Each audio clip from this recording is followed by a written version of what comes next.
Bismillahirrahmanirrahim. Assalamualaikum warahmatullahi wabarakatuh. Apa kabar anak-anak solehku di rumah? Semoga hari ini semuanya dalam keadaan sehat-sehat ya. Amin. Sebelum kita melaksanakan kegiatan pembelajaran kita hari ini, marilah kita berdoa agar segala aktivitas yang kita kerjakan hari ini insya Allah diberkahi oleh Allah Subhanahu wa Ta'ala. Amin. Adapun pembelajaran kita hari ini yaitu tematik tema 1, subtema 2, pembelajaran 2. Kemudian adapun muatan pembelajarannya, yang pertama adalah pelajaran PKN dengan KD 1.1, bersyukur kepada Tuhan Yang Maha Esa atas nilai-nilai Pancasila secara utuh sebagai satu kesatuan dalam kehidupan sehari-hari. Kemudian yang kedua pada KD 2.1, bersikap penuh tanggung jawab sesuai nilai-nilai Pancasila dalam kehidupan sehari-hari.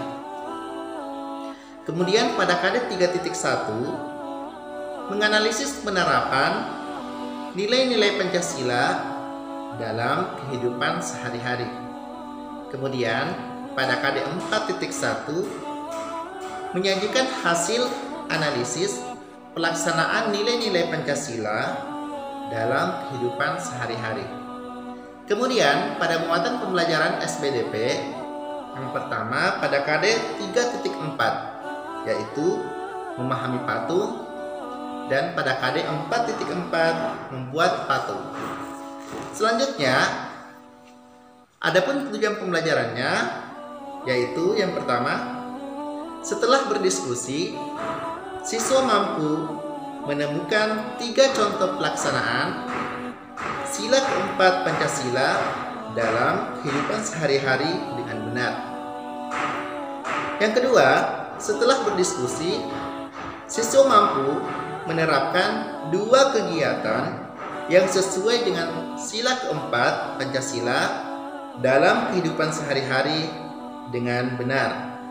Yang ketiga, setelah mengamati berbagai contoh patung Nusantara, siswa mampu merencanakan desain patung dan maknanya secara rinci.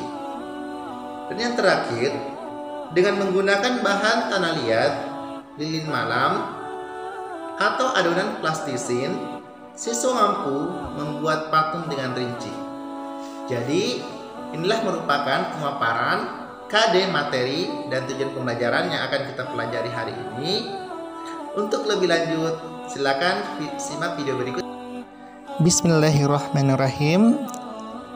Perhatikan anak-anak semua, yang gambar halaman yang berada pada 74 itu merupakan gambar Pancasila, yang dimana dalam Pancasila ini terdapat 5 sila ya. Yang pertama, ketuhanan yang Maha Esa. Yang kedua, kemanusiaan yang adil dan beradab. Yang ketiga, persatuan Indonesia. Yang keempat, kerakyatan yang dipimpin oleh hikmat, kebijaksanaan dalam permusyawaratan perwakilan. Dan yang terakhir, keadilan sosial bagi seluruh rakyat Indonesia. Pada kesempatan kali ini, anak-anakku, yang akan kita bahas adalah sila keempat Pancasila ya. Adapun lambang sila keempat Pancasila yaitu kepala banteng ya, yang berbunyi kerakyatan yang dipimpin oleh hikmat, kebijaksanaan dalam permusyawaratan perwakilan. Di sila keempat ini mengandung makna yaitu pemerintahan dari rakyat, oleh rakyat, dan untuk rakyat. Nah, anak seleku semua, untuk mencapai dan mewujudkan sila keempat ini, kita perlu melakukan musyawarah, di mana musyawarah ini bertujuan untuk mencapai mufakat. Kemudian musyawarah adalah suatu bersama dengan sikap rendah hati untuk memecahkan persoalan guna mengambil keputusan bersama dalam menyelesaikan masalah. Sila keempat Pancasila ini bahwa bangsa Indonesia gemar bermusyawarah. Kemudian, masalah bersama sebaiknya diselesaikan dengan musyawarah dan setiap anggota bebas berpendapat, tetapi harus santun dan jelas, saling menghargai perbedaan pendapat antar sesama. Nah, anak solehku, sekarang apa saja sih nilai-nilai yang terkandung dalam sila keempat Pancasila? Sekarang nilai-nilai yang terkandung dalam sila keempat Pancasila, yang pertama adalah mengutamakan kepentingan negara dan masyarakat. Yang kedua, tidak melaksanakan kehendak kepada orang lain.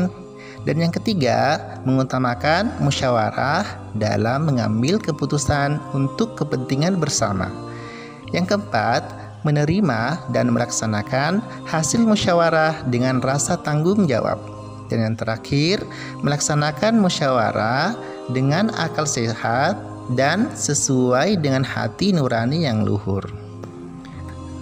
Sekarang, apa sih contoh penerapan sila keempat Pancasila dalam kehidupan kita?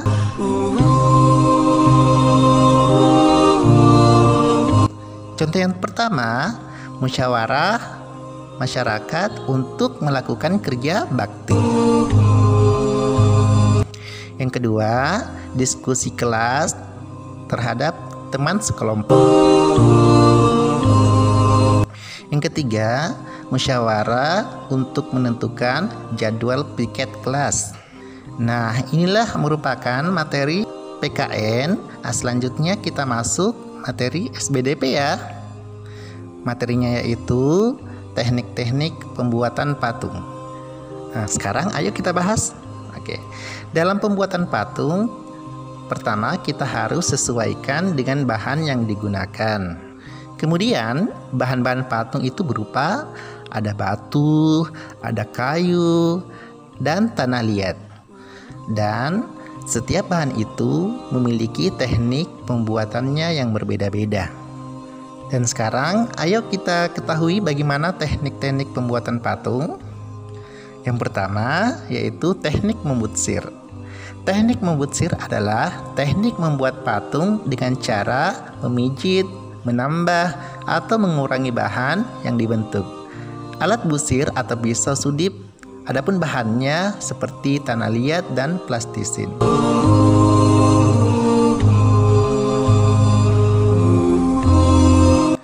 Kemudian, teknik kedua yaitu teknik memahat. Nah, di sini teknik memahat adalah teknik mengurangi dengan cara dipahat pada bahan yang digunakan. Adapun alat yang digunakan yaitu pahat dan palu, kemudian bahannya terbuat dari kayu dan batu. Yang ketiga, teknik mencetak. Adapun teknik mencetak ini dibedakan menjadi dua jenis, yaitu teknik cetak tuang dan teknik cetak tekan. Adapun alatnya yaitu cetakan sesuai bentuk yang diinginkan, kemudian bahannya semen, gips, fiberglass, atau emas cair. Yang keempat adalah teknik konstruksi, di mana teknik ini digunakan dengan cara menyusun atau membangun bahan. Adapun cara menyusun dapat dilakukan dengan membuat kerangka terlebih dahulu, lalu direkatkan dengan lem. Dan alatnya rangka bangunan atau meja putar, kemudian bahannya tanah liat, plastisin, semen, atau gips. Alhamdulillah, itulah tadi pemaparan tentang materi pembelajaran pada video tadi ya. Semoga anak-anak semua dapat memahami materi pada video tersebut dan tetap semangat di rumah ya. Saya tutup dengan ucapan doa kafaratul majelis. Subhanaka Allahumma wa bihamdik asyhadu an la ilaha illa anta astaghfiruka wa atubu ilaik. Wassalamualaikum warahmatullahi wabarakatuh.